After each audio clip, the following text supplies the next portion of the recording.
President Trump reached a preliminary trade deal with the European Union after months of tense talks. This tentative agreement comes after a high-stakes meeting in Scotland. Both sides have decided on a 15% tariff on most EU goods, including cars. ABC senior political correspondent Rachel Scott reports from Scotland tonight. Congratulations.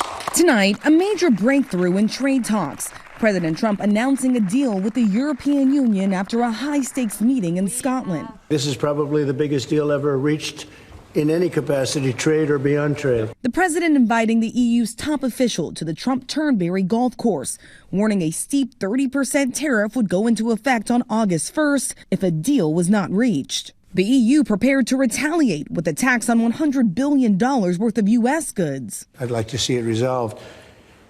But if it isn't, we'll, have tariffs. But just an hour later, Trump summoning reporters back into the room, announcing the two sides had reached an agreement, settling on a 15% tariff on most goods, including cars. We have a trade deal between the two largest economies in the world. And it's a big deal. It's a huge deal. It will bring stability. The president says the EU, which is made up of 27 countries, agreed to buy $750 billion in energy from the U.S., as well as a large amount of military equipment, and invest $600 billion more than they're already investing. Trump says other countries now have just 5 days to come to the table. No. The August 1st is there for everyone.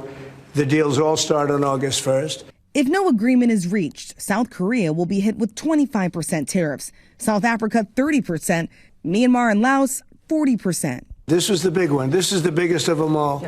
And Lindsay, the president says the 50% tariff on steel and aluminum imports will remain in place. It comes as a new Wall Street Journal and Fox News poll shows that the majority of Americans disapprove of the president's handling of tariffs and the economy overall. Tomorrow, the president will be meeting with the British Prime Minister Keir Starmer to fine-tune the details of the trade deal reached with the UK on the sidelines of the G7 summit last month.